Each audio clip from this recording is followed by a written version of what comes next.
I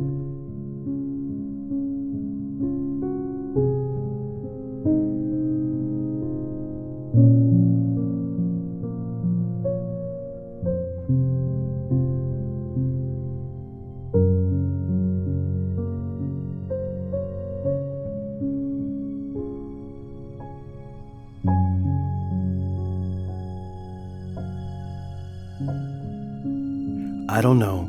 Maybe I love you. How to depolarize your family, business, country, and the world. Preface. There's nothing like a good road trip. And that's exactly what this story is. An adventure across the U.S., meeting interesting people and learning important life lessons. You'll recognize the time in which it's written. A month and a half before the 2024 United States presidential election, Kamala Harris versus Donald Trump, a time of great division and polarization. Outside this civil war, this country has never been more divided, and that should serve as a warning.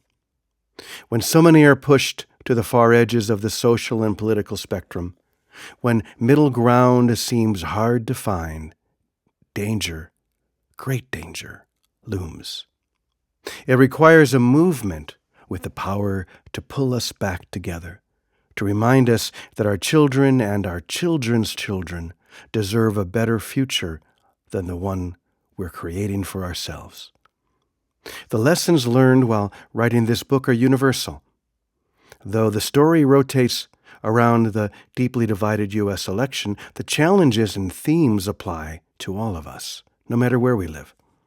I also hope that this story continues to inspire people long after this election is over. If not, we may find ourselves on the brink of something much more serious and much more divisive. This book is meant to be a pause button, an opportunity to hold still and look at the big picture, what we really want in our lives and in the world. Taking a collective deep breath may not solve all the complex problems we face, but it might be a first step toward finding a solution to the dark and elusive issues of our time. Before you begin reading, I have a favor to ask. If the following stories speak to or inspire you, do something about it.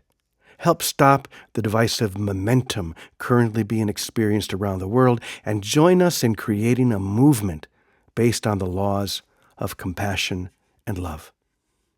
Most of all, make the change in your own life. As Gandhi said, be the change you wish to see in the world. If enough of us make the commitment, it won't matter what candidate or political party you support.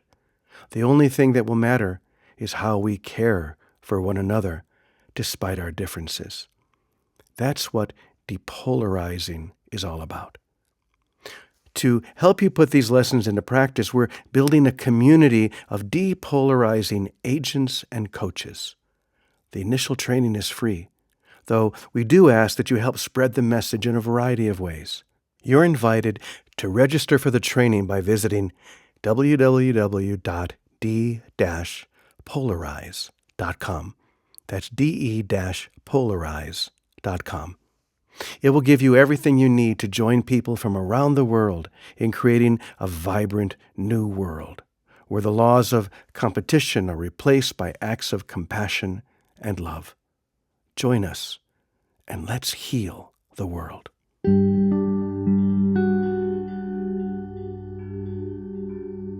Introduction. A line of customers extends out the front door of Frontside Coffee Roasters in North Conway, New Hampshire. Since the cafe is nearly full, I slip inside and set my computer bag on an empty table, securing a relatively quiet place to sit. I order a medium cup of drip coffee, hoping to bypass the long line of people waiting for cappuccinos, lattes, and blended drinks. It doesn't work. Despite my quick thinking, I'm in the queue and will remain there until it's my turn. When that moment finally arrives, I sit down, open my computer, and begin. This is an important moment, writing the first few lines of a book I've been thinking about for several years. I need only look out the window to see why it's important. There stands a man next to a car plastered with political stickers. He waves an American flag in one hand and holds a sign in the other. The sign reads, "Vote Trump or else." So this is what we've come to. Do what I think is right or else. Or else what, I wonder? If the election doesn't go the way this man imagines it should, will the unthinkable happen once again? Will thousands of people storm and occupy the capital of our democracy, or even worse? What does he mean when he says, "or else"? Now, before I write another word, I want to make something clear. This book is not meant to be critical of any one person or group of people. Though I do have my own beliefs and convictions, just like you or anyone else, this book is not meant to influence or change your opinions. Rather, it's meant to bring us together, to show there's still room for civility and compassion, and that there might still be hope for a positive future. It started during a conversation with my younger brother, Kenny. I'll go into details about that in the first chapter.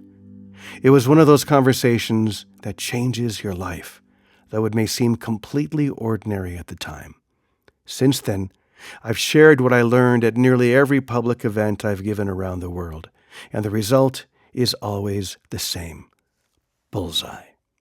Similar to throwing a dart at a board or shooting an arrow at a target and hitting dead center, there's a feeling of pure satisfaction and accomplishment, knowing that a word of inspiration might change the world. And I don't mean that in an abstract way, but quite literally. The idea that a few simple words spoken with sensitivity and conviction can change the world may be hard to believe, but if you put what you're about to read into practice, you may discover that I'm right. It's at least worth a try. Given the state of the world and the deep polarization we've become accustomed to, a simple solution that has the power to bring us back to a sense of collective calm should be welcomed. It's easy to believe that we'll never see eye to eye with the people on the other side. But I truly believe there's still hope. Maybe you feel the same way. If so, I encourage you to keep reading. If you're reading this book in a country other than the U.S., you may be wondering if this message is meant for you. The answer is yes. The words you're about to read are universal in their importance and impact. Chances are your country is experiencing many of the same issues and polarization we're experiencing in the U.S. That's why I decided to sit down in this cafe and begin writing. As I watch the Trump supporter outside the window waving his flag and screaming his warning, I realize that the lesson I learned through a simple conversation with my brother is more important today than ever before. In a few days, I'll begin the long drive from New Hampshire back to Portland, Oregon. Along the way, I'll stop and talk to people, anyone who's willing to listen. I don't care which candidates they support or what they believe, especially about the hot-button issues that are ripping families and close friendships apart. My goal is to listen, not proselytize, to join, not separate. I have no idea what I'll encounter or who I'll meet. But if I stay true to the lesson learned from the conversations I had with my brother, there's the possibility of miracles happening along the way. I don't know. Maybe. I love you. Though simple and perhaps a little naive, you're about to learn how these words can change your life and maybe even the world.